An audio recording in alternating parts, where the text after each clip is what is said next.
Assalamualaikum warahmatullahi wabarakatuh. Halo semuanya. Nama aku Revian Chandra Diutama, biasa dipanggil Revian. Aku dari kelas 11D. I shine so bright, you might go blind, blind, blind. When I walk through, they close their blinds. I'm gonna show off, I know it's time. I am my bright stone, it look nice. I bet we could roll out. When I show up, show out. Didn't know then, but I know now. Best kept secret, but you know now. Take a look what I started. Revian adalah salah satu murid kelas 11D yang memiliki kendala dalam pengerjaan tugas. Ia sering abai terhadap tugasnya, yang membuat ia selalu terburu-buru dalam mengerjakan tugas. Mungkin awalnya hanya 1-2 tugas saja yang diabaikan, namun dari tugas-tugas yang diabaikan bertumpuk menjadi tugas yang lebih banyak lagi, dan itu menjadi sulit untuk dikerjakan. Perilaku Revian ini sangat tidak sesuai dengan keyakinan yang sudah dibuat. Oleh karena itu, yuk kita simak pendekatan restitusi yang sudah saya lakukan.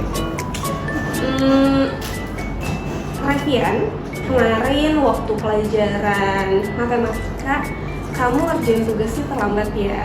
Iya Bu, aku terlambat ngerjain tugas. Kenapa? Kok bisa? Itu yang pertama aku tuh banyak banget yang aku kerjain, terus di tugas rumah, terus ada juga tugas-tugas ekskul dan lain-lain. Jadi ada kayak tugas matematikanya itu jadi sedikit terlambat juga Bu buat ngerjainnya. Jadi kayak waktunya nggak sempet juga, terus aku kayak sering kegoda gitu buat ngerjain tugas, jadi kayak lebih sering scroll IG, TikTok. Jadi waktunya kebuang sia-sia buat hal-hal yang kayak gitu sih Bu. Kamu suka tadi bilang suka bantu-bantu di rumah, terus kegiatan ekskul, banyak juga kegiatan kamu ya? Iya lumayan banyak sih Bu, tapi sebenarnya itu bukan jadi alasan atau faktor utamanya lah. Karena faktor utamanya menurutku masih ke kayak main HP-nya tuh nggak maksimal, cuman buat hiburan doang. Hiburan, banyak Iya, kan betul. hiburannya ya. Ya berarti kamu ternyata punya kegiatan yang banyak juga loh. Belum tentu ibu kalau punya kegiatan sebanyak kamu kuat buat ngejalanin hari-hari, ditambah lagi ada tugas-tugasnya banyak. Nah, kamu kalau di rumah emang bantu-bantunya apa tuh? Kalau di rumah biasanya aku bantu ini sih jemur, terus Oh ya? nyuci piring. Oh, Habis iya, nyuci mantap. piring terus ya kadang mama tuh suka masak sayur gitu. Kalau masak sayur biasanya aku bantuin, cuman kalau kayak masak daging-dagingan aku kan nggak terlalu tahu tuh. Oh, belum belajar ya? Belum belajar karena kata mamaku tingkat kematangannya tuh harus pas, jadi aku nggak terlalu paham kalau daging-dagingan. Oh gitu, bagus dong, berarti kamu ada hal bermanfaat yang kamu lakukan gitu ya. Tapi di samping hal-hal bermanfaat itu ada tadi hiburan-hiburan yang kamu cari ya. Mungkin kamu penat sama kegiatan-kegiatan yang kamu lakukan keseharian gitu. Tapi menurut kamu dengan menyampingkan tugas individu itu baik nggak? Enggak sih Bu, bukan hal yang baik itu. Iya, bukan hal yang baik, bukan budaya yang positif yang harus kamu terapkan kan. Nah, kira-kira dari keyakinan kelas yang udah kita buat atau keyakinan sekolah yang sudah kamu yakini, dari nilai-nilai itu yang kamu lakuin ini tuh kira-kira menyalahi nilai yang mana? Nah ini, nyalahin nilai tanggung jawab dan juga disiplin waktu sih Bu. Harusnya gimana tuh kalau tanggung jawab sama disiplin? Kalau tanggung jawab itu aku harusnya tuh ngerjain tugas matematikanya tuh di waktu sesuai dengan deadline-nya. Misalkan Senin minggu depan dikumpulin ya. Nah Senin minggu depan tuh aku harusnya udah selesai, bukannya Senin minggu depan aku baru ngerjain atau baru hari setelah hari Seninnya aku baru ngerjain atau baru ngumpulin. Jadi itu bentuk tanggung jawabnya tuh salah, karena karena aku juga nggak sesuai gitu ngumpulinnya sesuai waktunya. Terus kalau disiplin waktunya itu kan misalkan dikumpulinnya Senin minggu depan, berarti kan aku punya waktu yang lumayan lama dong, bisa dibilang ya semingguan lah.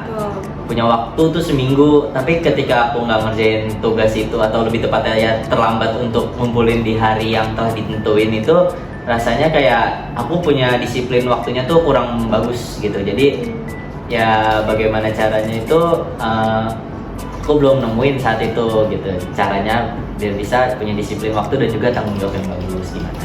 Berarti keyakinan kamu tentang disiplin sama tanggung jawab itu tidak tergambar dari perilaku kamu yang tidak mengerjakan tugas itu ya? Iya Bu. Iya, berarti kamu harus masih banyak belajar.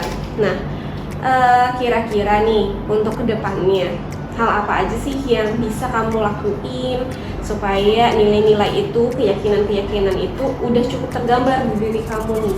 Karena ibu lihat dari pengakuan kamu yang tidak ngerjain tugas sesuai waktunya itu masih menyalahi gitu. Kira-kira kalau kedepannya harapan Revian akan tumbuh jadi orang yang kayak gimana? Kalau harapan aku sih aku pengen jadi orang yang lebih berpribadi yang mempunyai tanggung jawab yang tinggi terutama kepada diri sendiri dulu aja. Terus yang kedua ya punya disiplin waktu, manajemen waktunya juga diatur dengan baik. Jadi aku pengen ketika ada sesuatu yang misalkan ada waktu free nih, aku usahain buat kayak misalkan kalau scroll IG dan TikTok itu kan kayak semacam hiburan, aku usahain hal-hal yang kayak gitu tuh hal yang ada di belakang aja. Jadi setelah aku ngerjain hal-hal yang penting kayak ngerjain tugas dan ngebantu rumah juga, apalagi ngerjain tugas sekolah, itu aku usahain itu paling utama yang aku kerjain dulu. Nah setelah itu aku spare time dulu, kasih waktu buat mikir dulu kira-kira apa sih kedepannya. Jadi kayak bahasanya sih kayak ngelamun, iya kayak ngelamun, cuman ngelamunnya itu mikirin kayak nge-manage ya? Iya nge-manage, ini abis ini ngapain nih, sambil mikir-mikir kira-kira ada tugas sekolah yang lain gak nih selain tugas matematika gitu. Jadi kamu lebih terarah lagi manajemen waktunya. Betul. Gitu ya, untuk kerjain tugas, kapan harus membantu orang tua, kapan harus ekskul, kapan lagi harus cari hiburan. Sebenarnya nggak salah juga cari hiburan, kadang kan kita juga penat ya sama kehidupan sehari-hari. Nah makanya itu ternyata Revian ini sadar ya kalau misalkan hal-hal yang Revian lakuin ini salah satunya tidak ngerjain tugas sesuai waktunya ini adalah salah. Dan salahan itu bukan berarti harus direnungi, harus disedihin terus, tapi kesalahan ini kita jadikan pembelajaran untuk kedepannya.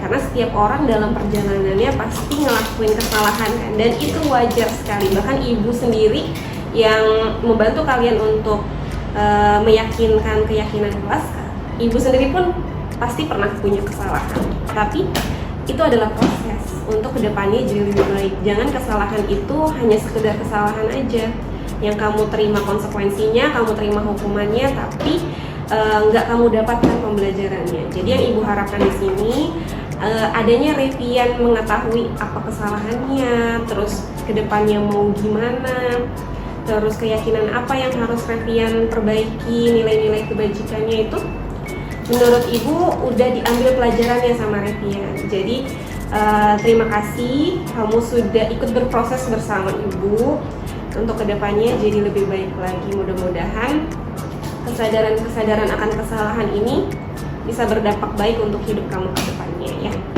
Makasih banyak Revian. Iya Ibu. Nah, jadi hari ini aku tadi sama Bu Intan itu ngebuat reka adegan berupa kayak restitusi. Nah, buat teman-teman yang nggak tahu restitusi itu apa? Restitusi itu adalah cara pendekatan yang lebih dekat lagi. Jadi kayak gimana caranya juga bisa dekat dengan pelakunya itu. Jadi kita langsung aja nih. Kalau dari perasaan aku sendiri, perasaan yang paling ya itu kayak ngerasa deket aja gitu. Itu yang pertama, karena kayak ngerasa gitu ketika kita berbuat salah kita tuh nggak dihukum atau nggak dikasih konsekuensi, jadi kita tidak timbul rasa takut, jadi kita malah timbul rasa hati atau merasa kita tuh dekat. Jadi kayak ngerasa apa yang kita lakuin itu kesalahan yang kita lakuin itu bukan suatu hal yang fatal dan juga itu hal yang wajar gitu. Nah itu perasaan yang pertama saya, dan perasaan keduanya itu juga saya lebih ketika jadi lebih merasa kesalahan yang saya lakukan itu hal yang normal dan wajar. Jadi saya nggak takut gitu kalau saya berbuat salah, tapi bukan berarti saya harus berbuat salah. Jadi ketika saya berbuat salah saya jadi kayak ngerasa nggak perlu takut gitu, karena itu hal yang biasa aja dan normal. Dan juga yang ketiga itu saya lebih bisa memikirkan apa yang akan saya dapat atau saya capai nanti untuk kedepannya. Jadi kedepannya saya jadi tahu gimana caranya untuk ini dan untuk itu. Jadi ini cukup bagus dengan cara pendekatan restitusi karena bisa apa ya bahasanya? Bisa jangka panjang gitu. Bagaimana cara kita untuk tidak jatuh di lubang yang sama atau melakukan kesalahan yang sama. Dan untuk harapan saya pada pendekatan restitusi ini adalah yaitu semoga tidak satu atau dua guru saja yang menerapkan proses restitusi ini, karena proses restitusi ini sangat bagus terutama di kalangan-kalangan Gen Z yang bahasanya tuh lebih apa ya, pendekatan hati, pendekatan secara karakternya tuh memang sukanya tuh yang lembut-lembut sebagai anak generasi zaman sekarang, karena saya merasa banyak anak-anak termasuk saya juga itu kayak nggak suka gitu diomel-omelin, dihukum, apalagi sampai dikata-katain. Jadi kita tuh sebagai anak-anak zaman sekarang tuh lebih suka dikasih tahu secara lembut-lembut, secara baik-baik. Nah, jadi untuk harapan saya ke depannya bisa diterapkan oleh banyak guru dan juga dapat berimpact dengan jangka panjang dan juga lebih meluas lagi. Oke, terima kasih Revian. Ya, terima